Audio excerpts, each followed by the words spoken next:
On est arrivé au stade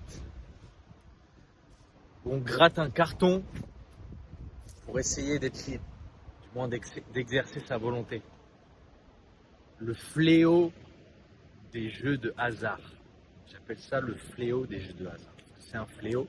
Des millions de gens sont tombés dans le panneau depuis l'adolescence, début de vie adulte, on va dire la vingtaine. Et effectivement, j'en vois en France, je vois des types qui ont 20, 25, 30 ans dans ces eaux-là. Ils sont assis à un tabac et ils grattent. Et, et franchement, c'est fréquent. Et à chaque fois, je reste, comment dire, je reste étonné. Je dis, qu'est-ce qui se passe? Comment se fait-il que ce type, qui n'est pas en obésité morbide, qui n'est pas handicapé, qui semble en tout cas avoir des capacités normales, cherche à make it en pensant que 5 balles ou 2 balles puissent lui apporter des centaines de milliers, des millions, je ne sais pas combien. Et tout ça, en fait, en s'en remettant au hasard. En fait, l'idée, c'est de s'en remettre au hasard. S'en remettre au hasard. Et c'est de la folie. Et le pire, c'est que c'est devenu vraiment quelque chose de normal. Maintenant, c'est dans les mœurs. Ouais, allez, je vais jouer au loto. Et franchement, je suis bien placé pour parler. Pourquoi? Alors, pas parce que je le fais. Je l'ai fait peut-être 2-3 fois dans ma vie, littéralement. Voilà, c'était vraiment un coup de tête. Je sais même plus, peut-être qu'on m'avait même plus ou moins incité. Mais c'est plutôt mon père, personnellement. Il a dépensé des dizaines et des dizaines de milliers d'euros dans le loto. Probablement, même lui, il est choqué. Même le primate, il est choqué.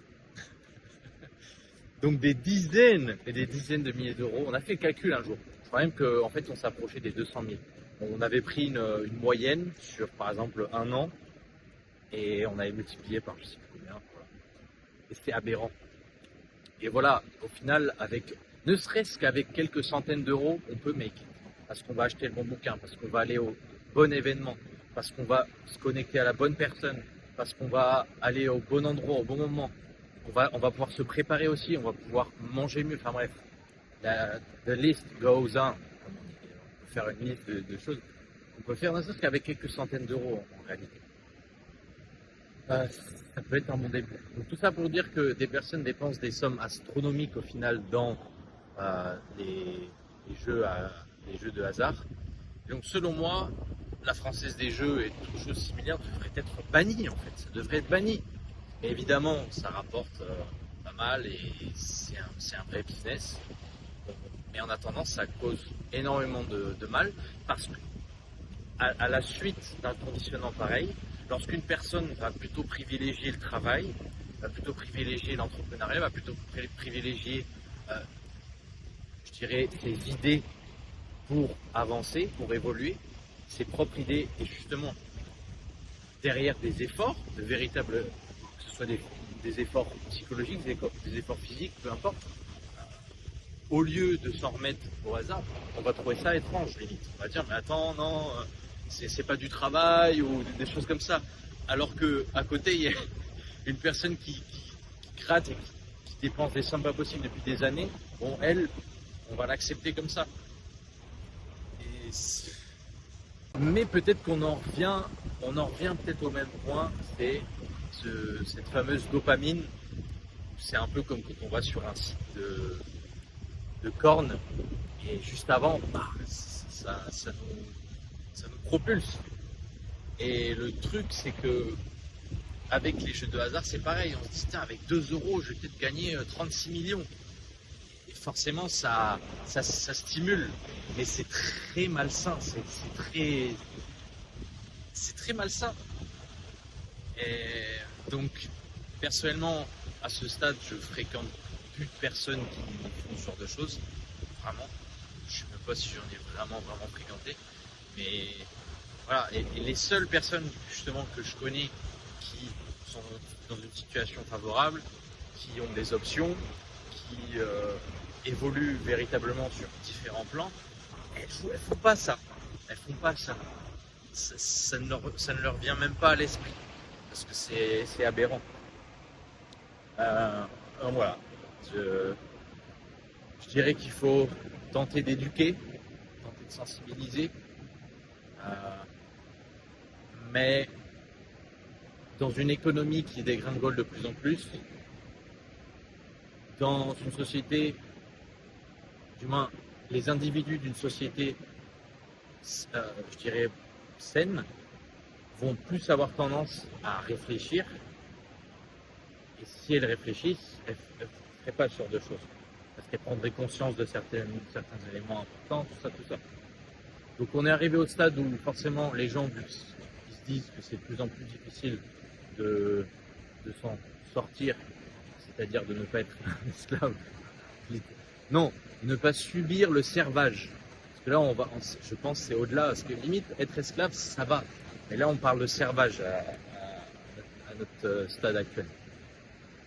Et donc, forcément, dans l'imaginaire de beaucoup, c'est le seul moyen, en fait. Comme je disais il y a un instant, quand quelqu'un cherche à faire tout autrement, c'est-à-dire à s'en remettre à ses capacités, à ses cartes qu'il a en main, peu importe les cartes qu'il a au début, eh ben, il va être mal vu. Du moins, on va le critiquer, voilà.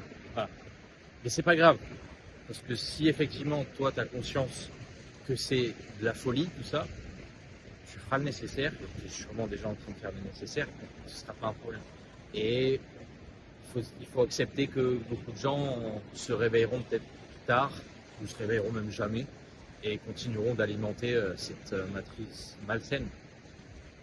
Parce qu'on peut dire qu'on est dans une matrice aussi, mais l'idée c'est d'être dans une matrice saine.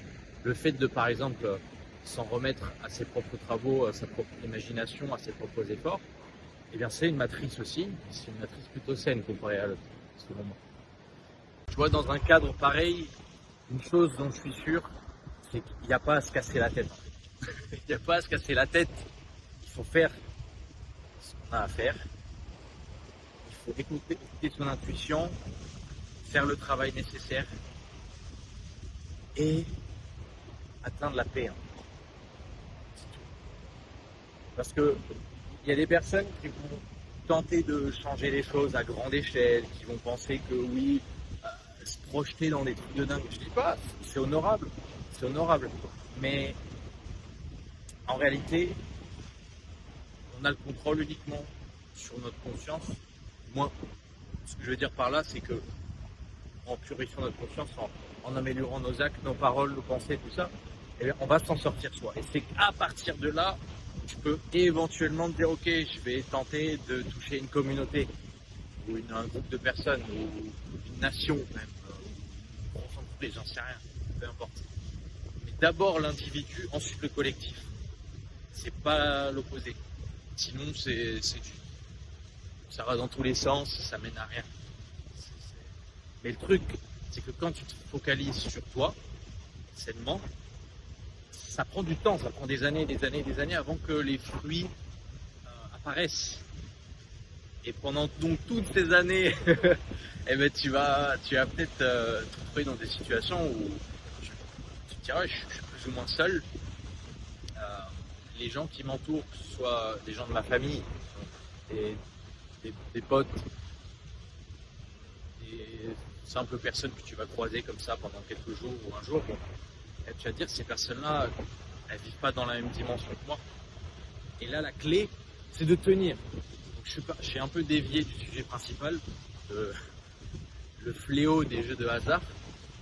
Mais finalement, on fait face à la même chose. On fait face à une force qui tente de nous aliéner. Donc là, le moyen, c'est quoi? Ce sont les jeux de hasard.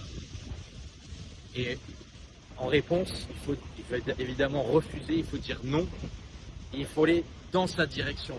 Je dis bien dans sa propre direction. Voilà. Et normalement, au bout d'un certain temps, tu commences à voir les résultats. C'est un peu comme quand peut-être pas au large, mais t'es un peu loin là-bas, et tu te dis putain, il faut que je revienne sur la plage. Au début, tu vois, c'est loin, mais à force de t'acharner, tu vas te rendre compte petit à petit que tu as avancé.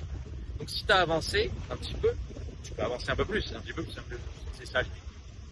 C'est très graduel, mais ça vaut le coup. Ça vaut le coup, putain.